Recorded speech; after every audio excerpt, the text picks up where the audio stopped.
So many people don't realize there are risks to gambling. You should set limits on time and money when gambling. Hello, everyone. I'm Pamela Brewer, welcoming you to this edition of M.E.S.H. And I'm really excited to have Heather Eshleman with us. I'm going to bring Heather up in a second, and she will tell you who she is and what she does. Heather, you're there. Welcome to M.E.S.H. Thank you, Dr. Brewer. I appreciate the opportunity to be here. So my name is Heather Eshleman. I'm the Director of Operations at the Maryland Center of Excellence on Problem Gambling. We do promote healthy and informed choices about gambling, and we are providing education, treatment, recovery services, and prevention services for Maryland residents that are in need of, just education and information on problem gambling. So, Heather, let me ask you a question. Sort of begin at the real beginning in my mind. Is all gambling considered problem gambling? That's a great question. So the answer is no. Okay. So what we're finding in our research is about 5.5% of Maryland residents will have a problem with gambling when they engage in that activity. Okay. So basically about 94% of Maryland residents will be fine and just use gambling as fun and entertainment. And that's pretty consistent nationally as well. So if someone's watching from out of state, that's about the same percentages we find across the country. So when is it that just sort of recreational gambling, if you will, turns into problem gambling? How would I know that I'm having a problem? So there are some key signs in that it mostly involves the amount of time and the amount of money spent. So if someone is increasingly spending way too much time on gambling to the point where they are creating negative consequences in their life due to all the time they're spending on their gambling, then that's a sure sign of a gambling disorder. And same with the money. So if someone is having trouble controlling the amounts of money they're spending to the point where it's causing negative consequences, such as they can't pay their bills, rent, mortgage, can't provide food for their family, then we know that that's definitely a warning sign of someone with a gambling disorder. So let's say that I am on a school break. So I got lots of time. Maybe I'm spending 3-4 hours a day gambling, or I'm retired and maybe I still have lots of time. And again, I'm spending 3, 4, 5 hours a day. I think what you're suggesting is that in addition to the time spent is the downside of the money spent or loss if you're gambling. Am I understanding you correctly? You are. And basically, if you're a student or a senior and you have more time, then it's going to depend on the individual, right? Because people have different income levels. So the amount of money I have for recreational gambling could be more or less than someone else. Generally, our college students, though, they don't have a lot of money. So they should be pretty careful. And our seniors, too. A lot of seniors are on a budget. Absolutely. So I think tracking the expenditures is very important when it comes to how much people are spending on gambling. So let's talk about the voluntary exclusion program. As I said to you, I actually saw a training that you did that discussed the voluntary exclusion program. I'd never heard about it. I was really excited about it. What does it mean? What's the VEP program?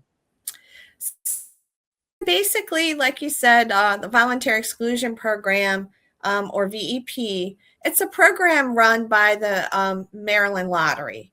So basically, if someone is having problems controlling their gambling behavior, they can ban themselves from different forms of gambling in the state. And we're not the only state to have a VEP program. Many of the surrounding states also have it. So you would have to check with your local state. But basically, say I'm going into the casino way too much and I decide I want to ban myself from going as kind of like a way to control that behavior. Mhm. Then I can sign up for either 2 years or a lifetime. And Wow. then, yeah, and then you can like, unfortunately though, if you try to violate and you go into that casino, then you could potentially be charged with criminal trespass. Really? And you would have to go to the, to the courts to see a judge, and they would, obviously give you some kind of sanctioning or sentence. So it is pretty serious in that it can be a tool for someone to help them stay away from gambling. Mhm. But we know that people also have to deal with the underlying causes of why they are gambling out of control. And if Exactly. they get those things under control, then the voluntary exclusion program is great for helping to control the gambling. And then that person can hopefully get other things in order. So, what about the people who say, "I can stop gambling at any time. I don't have a problem. I just like to do it." What do you say to them? So again, I encourage people to take a spreadsheet and to just document all the money they're spending, maybe even all the time they're spending, look at their wins and losses. Okay, good point. So you can compare. And again, some of it's a judgment call. You may feel like, if I might have 2 hours, whereas, a single mom with 3 kids doesn't have 2 hours in the day to gamble. So you kind of got to look at Much your else. individual situation. The idea that, gambling is for some people fun and for some people not fun at all is it's certainly a complicated one. And Heather, I just want to take a break from what we're talking about right now to turn to the M.E.S.H listener and ask you, you're hearing something that you probably have not heard about before, or you know that you would like more information, and that is exactly what M.E.S.H is here to do. It's to address all the mental, emotional, and social health questions you have. So I'm going to ask you to take a moment to subscribe, like, share, follow, whatever you need to do to join us as we come to you every week with more programming specifically designed to enhance your life and your own self-awareness. Heather, you talked about casinos. Now, I have seen, like everybody else, 500,000 promos online telling people to download gambling apps.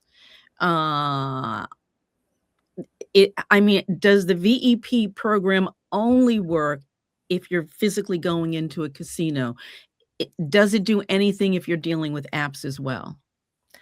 So the great news is that when sports betting was legalized it's been over 3 to 4 years ago now, Mhm. the Maryland Lottery did institute a sports betting VEP program as well. Wow, So, wonderful. yeah. So if someone is betting online through the sportsbook apps, they can also, you know, join the voluntary exclusion program to ban themselves from being able to access the sports books.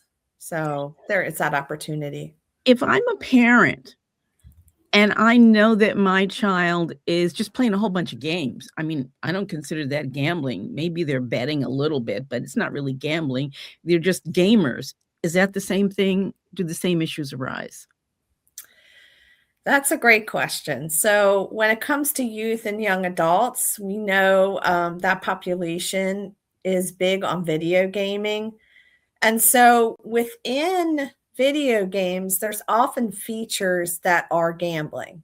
So, if someone's purchasing loot boxes, which are mystery boxes within a video game, they're putting up either virtual or real money for a box that they don't know what's in it, and Wow. they could win or lose something. So it meets the definition of gambling, So basically, yes. I mean, parents need to be aware, youth need to be aware that there are gambling features within video games that can kind of catch you. So you have to be careful with that. So can I sign my child up for the VEP program? So the answer is no to that. Basically, the VEP, you have to, as an individual, go Okay. to either the lottery or to a casino and physically sign up for it with a lottery representative. And even if it's your spouse and you're trying to get them to go, they're not allowed in the room.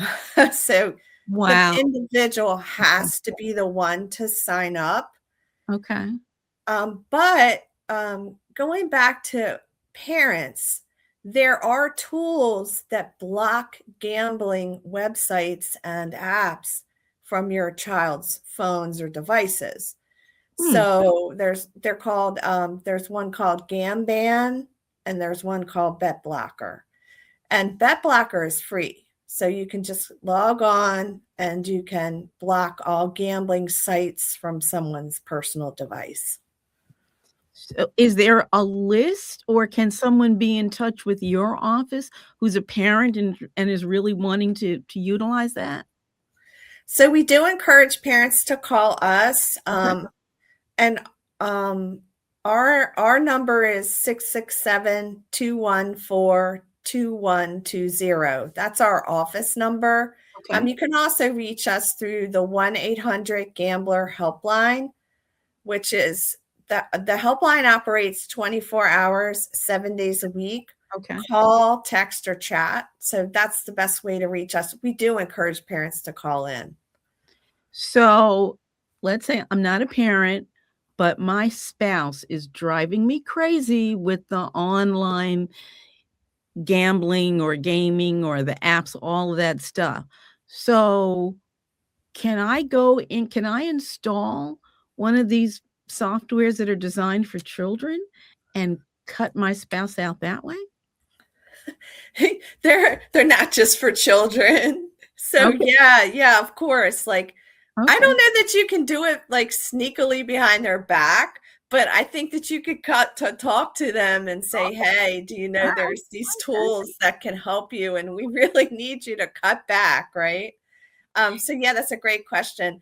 But those aren't specific just to youth. To They're children, also just period. anyone that wants to ban. Yeah, that's a great question. You But know, yeah, we do encourage people to communicate with their spouses about their behavior. So absolutely.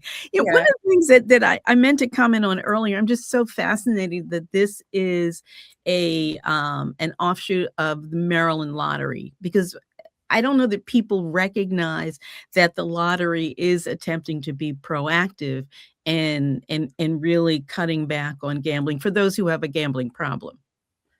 Yeah, so the Maryland Lottery, they are like the gambling regulator for our state. So they regulate lottery, number one, but they also regulate sports betting, bingo, Okay. um, fantasy sports. So like pretty much all the legalized forms of gambling here in our state, the Maryland Lottery regulate and also enforce the rules.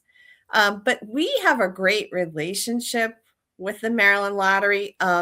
Jasmine Countess, who you also saw in the webinar, she's their responsible gaming director, and she does a lot of education around the issues of gambling responsibly. And we are super happy to work with the Maryland Lottery because we do a lot of collaborative things. March is Problem Gambling Awareness Month, and we are going to do a joint press release with them Wonderful. announcing the month and just promote the shared resources. So yeah, we're happy to work with them, and they do a great job. With running the VEP program. That I think, again, that's a really important piece of information for people to know, because You know, a lot of times if you know that your loved one is gambling, it's easy to say, well, if it weren't for the lottery commission, this wouldn't be an issue. So I think it's really important for people to know that the lottery is doing, it sounds like, so much to be of an assistance to those who are really having a problem. I want to go back we don't have a lot of time left, and I do want to go back to the VEP program in a little bit more detail. I decide that I'm having a problem, and so I go somewhere or get online, sign up for the program for 2 years. Let's say it's just 2 years. But then one day I wake up and I say, "You know, I'm good. I haven't gambled in a long time. I'm gonna go to X casino." Am I committing a crime? Really? So officially you are, Wow. but you can't really sign up online at this point. You do physically have to go to the lottery office or a Mhm. casino and fill out an application. So basically, if you fill out the application and then you are put on the list, the casinos and the sports books get a copy of everyone on that list. It's Okay, updated. okay. But the problem is, Dr. Brewer, is that people do go and try to go into a casino. They say, oh, my 2 years is up. I can just go into a casino. But in reality, they have to officially come off the list.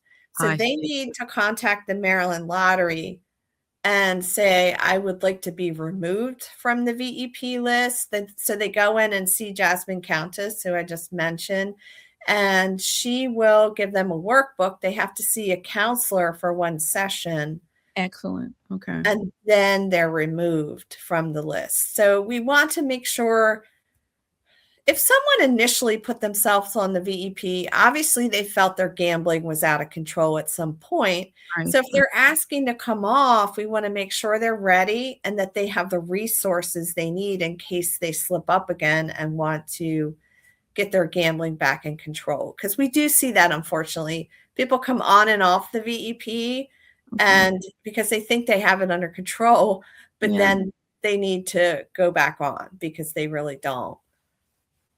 I Is there a particular criteria for being accepted into the program?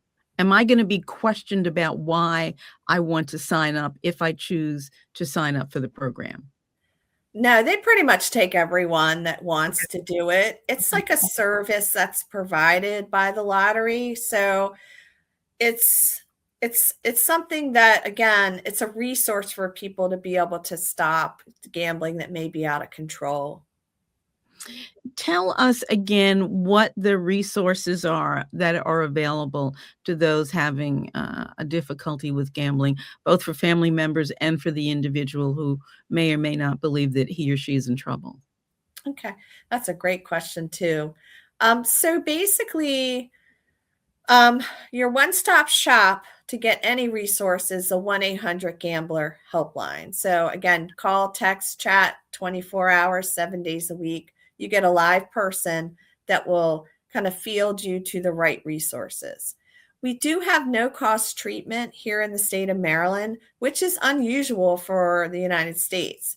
But any Maryland resident and their family members can access free counseling or any other kind of treatment through this problem gambling fund. So basically, the counselor is paid through the Medicaid system for their Oh, time with okay, whoever needs the help. So we okay. want to make sure people know it's not cost prohibitive to seek problem gambling treatment and the family members too. We do have a specific also organization called the Parents Place of Maryland. They specialize in helping the family members Oh, of wonderful. those, yeah, of those who have a loved one with either substance misuse, mental health disorders, or problem gambling. So Parents Place in Maryland is another wonderful resource. And then finally, the peer recovery support specialists Mm, that work in our office at the Maryland Center of Excellence, they have lived experience with problem gambling, and they're able to help people to access these resources and to attain recovery themselves. So basically, we have a great resource within our office with people sharing their lived experience to help others get to a better place. Heather Eshleman with the Maryland Center on Problem Gambling. I'm so pleased that you were able to join us today. And you've given us such important information that I think a lot of us may not have had before listening to you today. So thank you for all that you do and for all that your office does. And thank you, Dr. Brewer, for elevating this issue. Because, like you said, a lot of people don't realize that gambling can be a problem. And so we definitely want people to know there is help and hope for someone that may have a problem. Well, again, I do thank you. And folks, to those of you who are listening, I thank you for joining us today on this edition of M.E.S.H. This podcast grows through listeners just like you. So I'm going to ask you to follow, share the show with someone you care about. Join me next week. I will be here every week, and I hope you will be as well. You take care. Have a great rest of your day. Take care, folks.